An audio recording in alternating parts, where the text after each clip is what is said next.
Sorry, I'm just checking the weather outside. It looks like 100% chance of spooky season.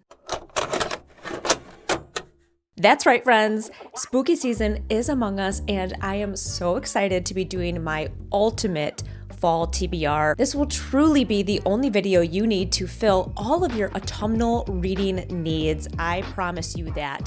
I have a list of quite a few books, I might say, and I have broken them into different categories for today's video. So I'm hoping that there is going to be something in here for everyone, if not every single book on this list. Now, I do want to preface this by saying some of these books you've definitely heard of before. You've probably even read before. And some of them might have been on my fall TBR from last year, but I feel like you can't do fall without some of these books being included. So some of them you will definitely know, some of them you might not know, and I'm hoping that I can bring a little bit of everything to the table. So let's talk about the categories that we have for today's video. First category we are going to have is my personal favorite, Dark Academia. Second category we are going to have is Witchy. I think that one speaks for itself.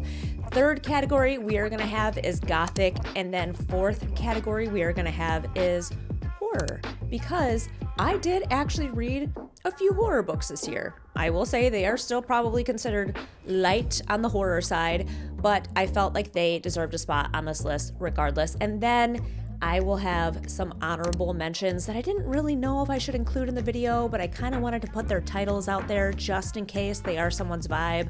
So we will get to those at the very end of the video. But because we have so many books to go over, I am going to just give a brief synopsis of each book and try to keep myself moving through these pretty quickly, because when I say we have a few books, I mean we have like over 20 books to talk about in today's video. So without further ado, we are going to go ahead and jump right in. As promised, we are going to start with our Dark Academia category, and the first book up on my list, which I could not keep myself from putting on this list, is The Secret History by Donna Tartt.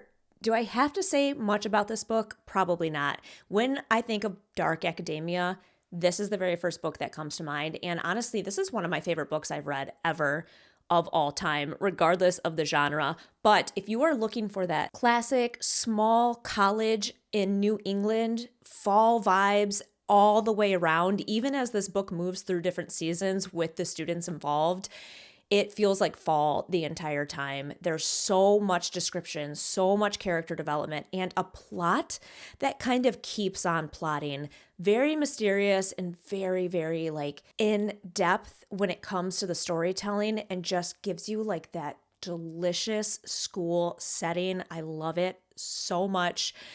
Can't recommend this book enough, clearly, because if you've been here for a minute, you're honestly sick of hearing me talk about it, I'm sure. Next up on our Dark Academia list is The Atlas 6 by Olivia Blake, and I really, really liked this book.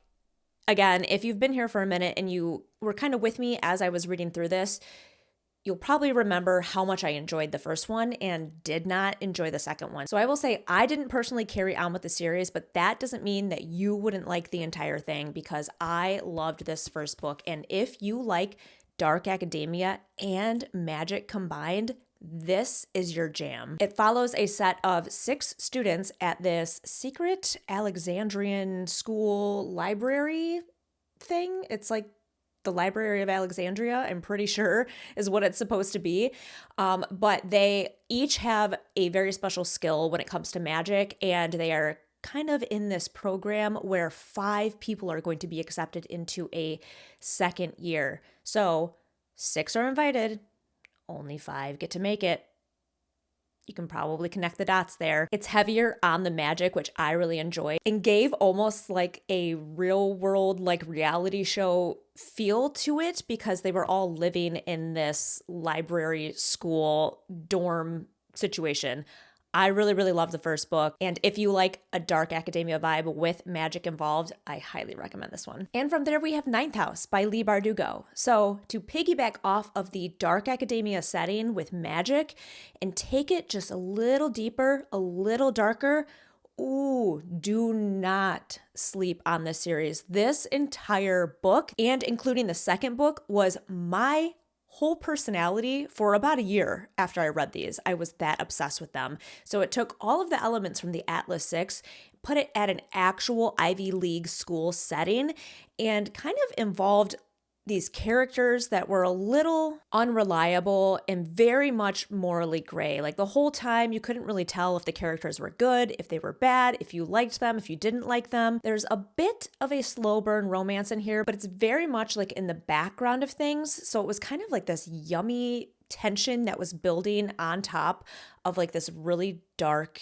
involvement with magic at Yale University. And I think that was one of the other really cool things about it being set at Yale. There's a map in here of Yale's campus, and you know Yale is a real place. And you almost feel like if you went to the campus yourself, you would be reliving exactly what was happening in this book. So one of my faves, can't recommend it enough. If you haven't read it yet, what are you waiting for? And from there, we have Babel by R.F. Kuang. I mean, I did say that you were probably going to recognize some of these books, but this book is definitely different than the ones that we've already talked about. So this is way back. We're talking like in the 1800s at Oxford, and following a student that is going into Babel or Babel, I think it depends on where you live, how you say that, which is like the linguistics department at Oxford University. It does involve magic. However, the magic system in this book is very low key. It's kind of like a slow simmer the entire time the story is going on. So it does play a part in the story, but there are a lot of bigger things happening with the characters and the dynamic at the school and the characters that are more in the forefront of the story. So it's a little bit drier, definitely a dense book. R.F. Kuang writes some lengthy books, but I personally enjoy that sometimes. I like to get really lost in a very in-depth story. Sometimes I like all the details. So this is a great one if you really like dark academia. Maybe magic isn't like your favorite thing in a book. I don't think it overpowers the entire story. So this is a really good one to read if you are looking for a little blend or maybe to like step into more of that magic in your dark academia novels. All right, last up in our dark academia category is one that I personally just finished, and I kind of went back and forth on including this in the list, but I had to do it because I just felt like it was necessary because it's a new release for this year, and it is another R.F. Kuang novel, and that is Katabasis. And even though it's a dark academia book set at yet another Ivy League school, Cambridge this time, this actually mostly takes place in hell. It follows two students who go to hell to try to get back the soul of their advisor that they actually despise, but they need him to get what they want moving forward in their school careers and then their professional careers. So they travel all the way to hell to try to find his soul. And it's kind of an interesting take on dark academia because it does take place mostly with them traveling through hell. So magic is definitely involved in this one because they are studying to be magicians. That is the main point of this book. But if you like a little bit of academia in your books and you kind of want some descriptive scenery, such as a place like hell, this might be right up your alley. I personally like the school setting more, so I think that's what was kind of lacking for me. I actually wanted them to be more at school and less in hell, but if you are flip-flopped, then you would probably really enjoy this. Again, another lengthy novel. It is written by R.F. Kuang, but a very good book nonetheless. All right, we are quickly moving on to our witchy category, which, I mean, I said that dark academia is my favorite, but honestly, these are clearly all my favorite. I love anything that gives off that fall, autumnal, spooky vibe, whatever word you like to use to describe the fall season. That's kind of what I enjoy reading and how I built this entire TBR, but I love me some witchy books, and this stack is so tall that you can kind of see it in the camera. So first up on our list is Slewfoot by Bram. I also went on and on and on and on and on about this book after I read it because I couldn't believe how much I loved it. Right on the back of the book itself, it says, set in colonial New England, Slewfoot is a tale of magic and mystery, of triumph and terror from acclaimed author and artist Bram. Because not only is Bram an author, he is in fact an artist. And included in this book are amazing graphics. Let me get this on camera here. Sorry if the lights are glaring. That give you a visual aid to some of the characters in the book. I was absolutely blown away by this, not just because the art and the writing was so good, but because of the setting. If you like classic Puritan setting, witches with demons and weird half man, half demon creatures, and a woman witch that is far ahead of her time, oh, this is exactly the book you've been waiting for. And from there, we have The Heartless Hunter by Kristen Ciccarelli, and not just The Heartless Hunter, but the entire Crimson Moth series. There are 2 books out in this series so far. I like both of them, but I think I like book 2 a little bit more than book 1. But this is great if you like a little bit of romance involved with your story about witches. It is a tale of a witch and a witch hunter, and I'll let you do the math on that one because obviously, those 2 things just don't go together, but it is very fun because it leans so heavily into magic, like the magic of witches, and also plays on that enemies to lovers romance. So it gives you a little bit of everything, and it just gets better as the books go on, in my personal opinion. So if you like some romance with your witches, great series to pick up.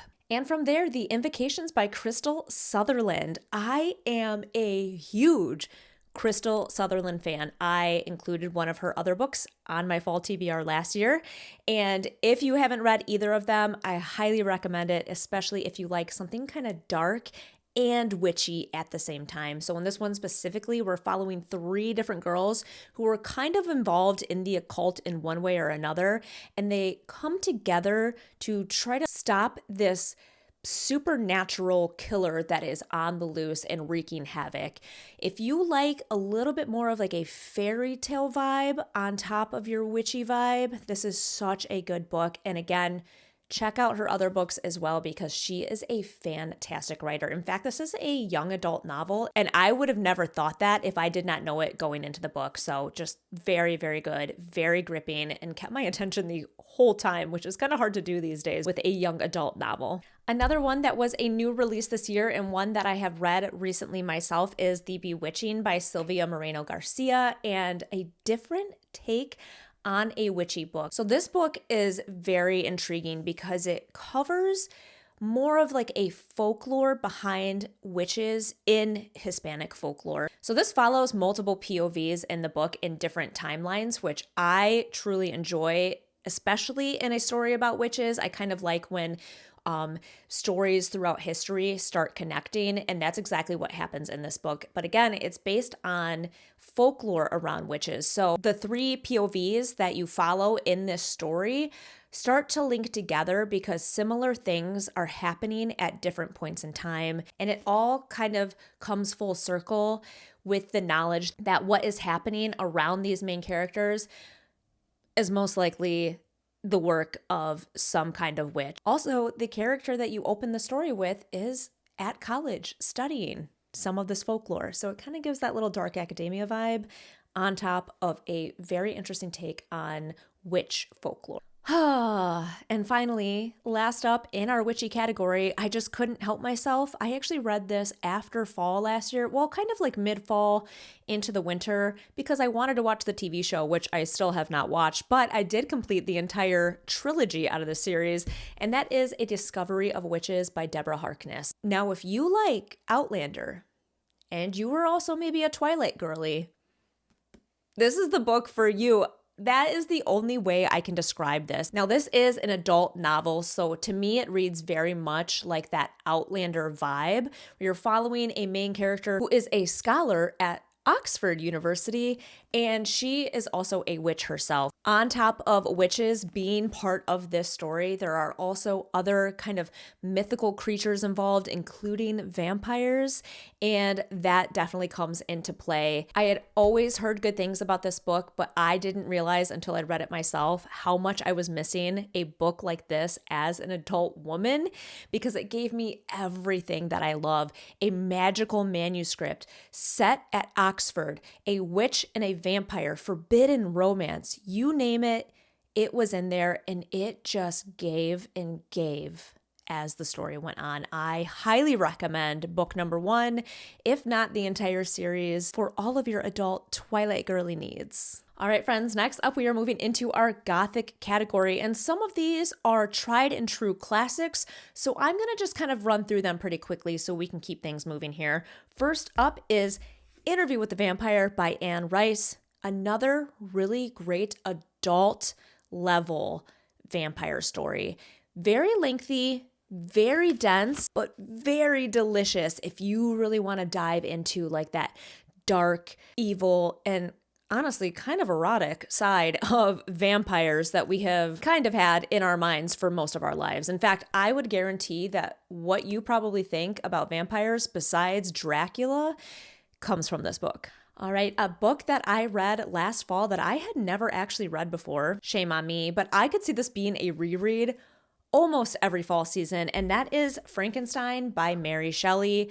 I think you know the story, but if you haven't read it yourself, I highly recommend it because it is so much more than I was even aware of. Like, this is a great novel, and I didn't think that I could have such empathy for Frankenstein, but let me tell you, once I read this, I had my eyes completely opened to what this story is actually about. This is the opposite of Interview with the Vampire, where I had an idea in my head of what Frankenstein was, and I was completely changed by reading the actual story. And another one that I just couldn't help but include in another book I'm sure you all know very well is Jane Eyre by Charlotte Bronte, and talk about yummy Gothic vibes. It doesn't get more Gothic than this story. A true classic with a beautiful romance that kind of takes the entire book to bloom, and a truly amazing female main character. Again, another one ahead of their time, including the Bronte sisters, right? But just the vibes of this book, the atmosphere, the writing style, because it is a classic novel. And if you are not sure if you like classics or if you're kind of wanting to dip your toe into classics and you really do like Gothic books or more fall vibe-ish books, this is a great place to start. And from there, we have another book and actually series or duology, if you will, that basically became my personality when I read it, and that is One Dark Window by Rachel Gillig.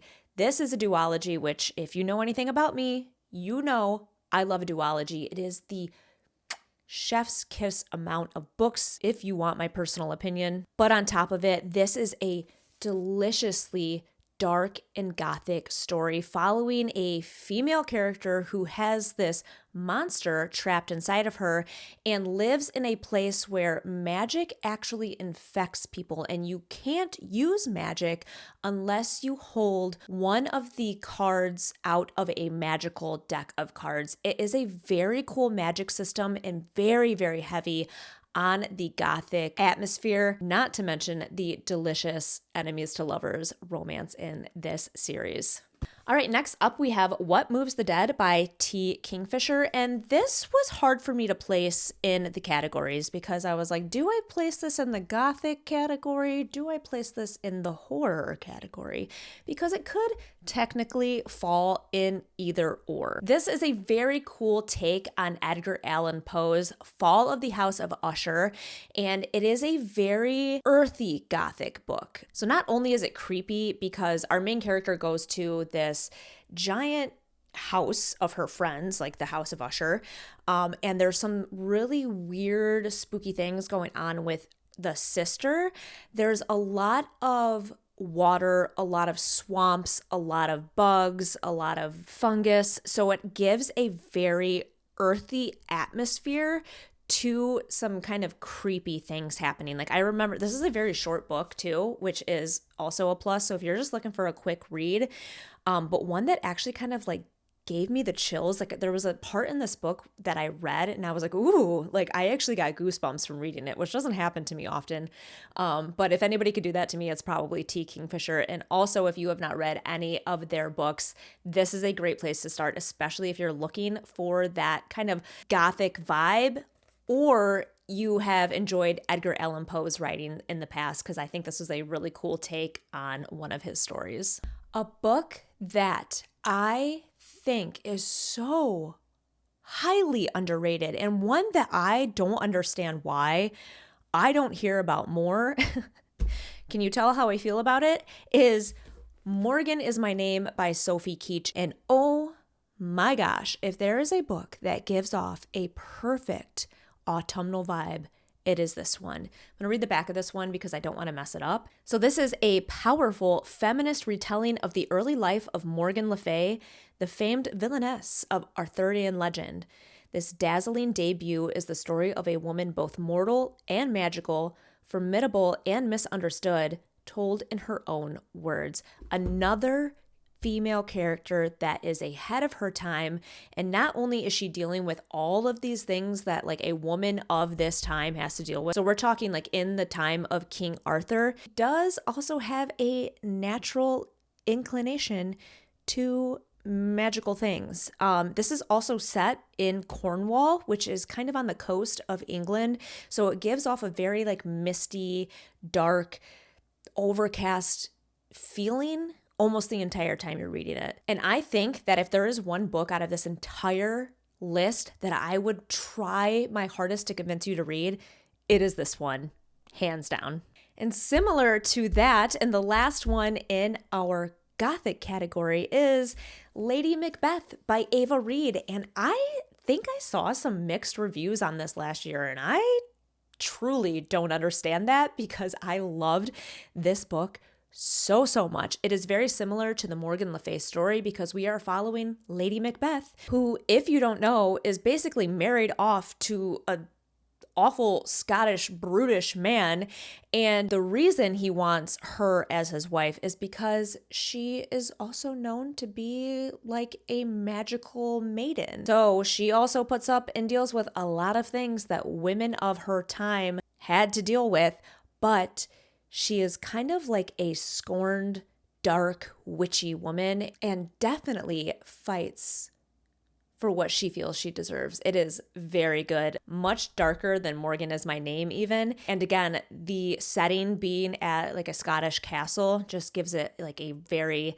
dark, spooky, Gothic vibe. All right, hang in there with me, friends. We are moving on to our smallest category, which is the horror category. And I am very proud of myself for reading a couple of books this year that fall into this genre because this has not always been my jam, but I have slowly been incorporating and like wanting to incorporate more horror stories. First up on the list is a book that I talked about so much at the beginning of the year, and that is Strange Sally Diamond by Liz Nugent. Now, I was kind of on the fence about putting this in horror, but because there are some really dark topics and things that happen in this book, I felt like it needed to be kind of in a genre that would bring that to the forefront. The main premise of the story is just absolutely gripping. You're following a main character named Sally Diamond, and she is called Strange Sally Diamond by all of the people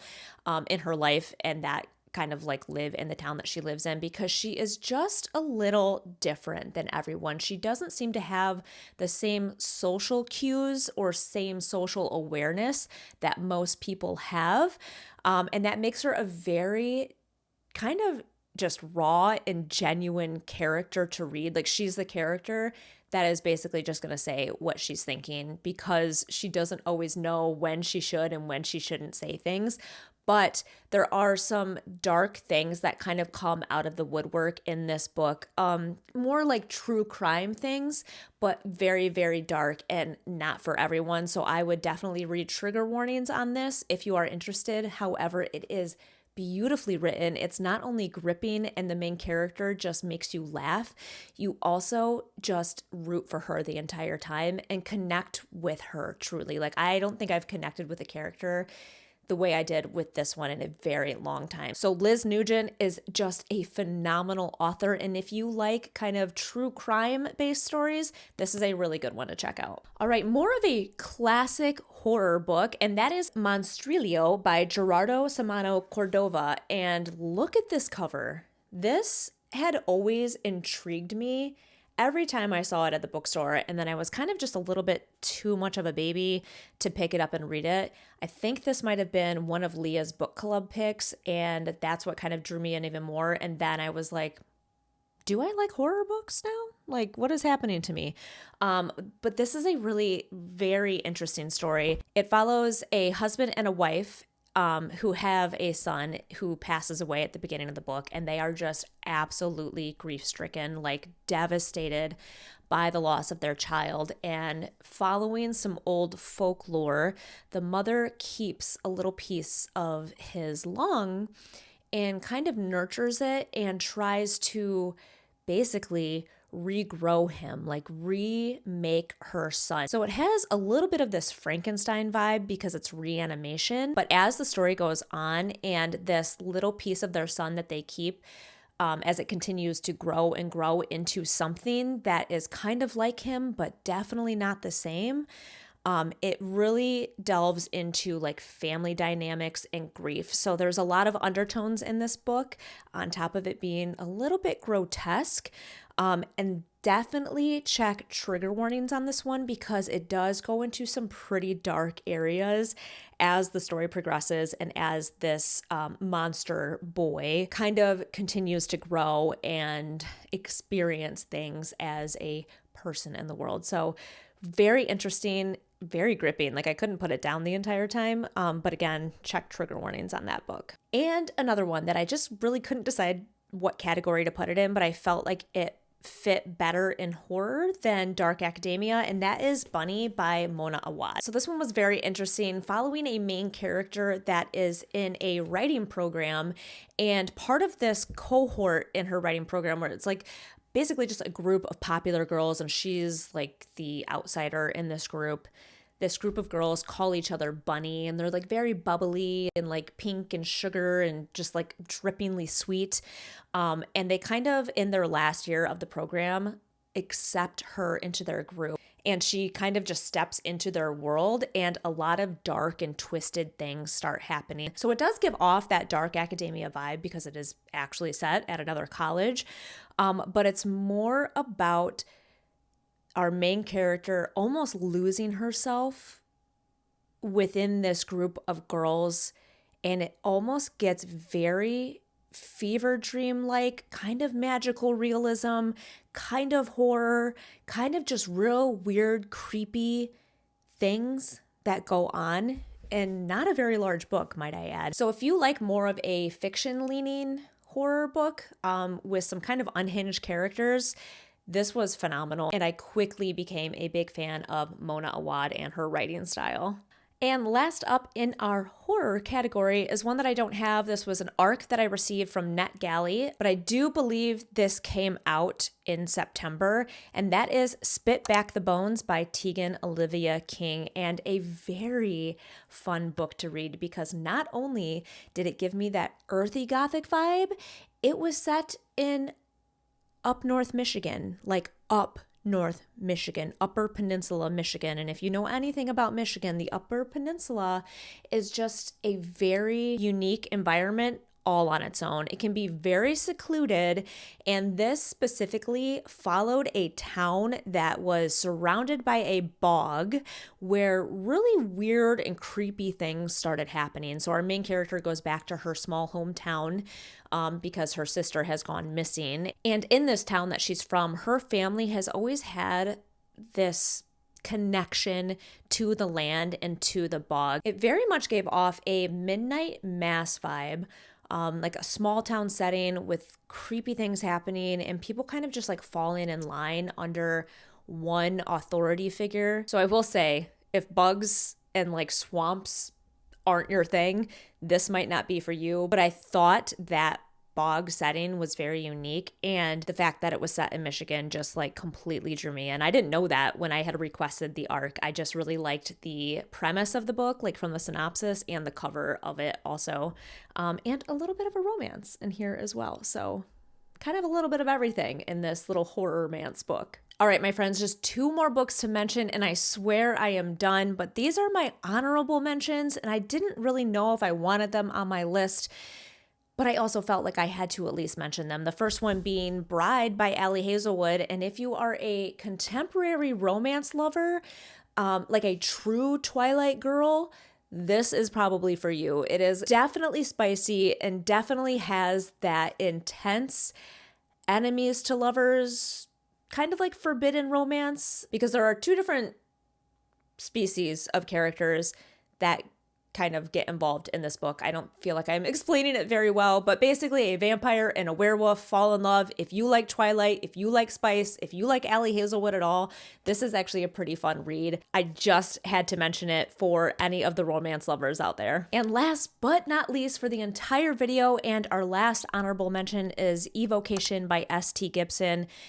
I actually have 2 copies sitting behind me. I didn't feel like trying to dig them out of my beautiful display because I did end up with 2 amazing editions of this book, and it wasn't actually my favorite. I love S.T. Gibson. I love A Dowry of Blood. I was completely obsessed with that book, and I was expecting to just fall head over heels in love with Evocation, and it wasn't really my favorite. However, that doesn't mean it wouldn't be for someone else. So I wanted to mention it in this video because if you like kind of a secret society, curses on families, a throuple situation, and different types of people that are involved in occult goings on, like witches and demons and mediums.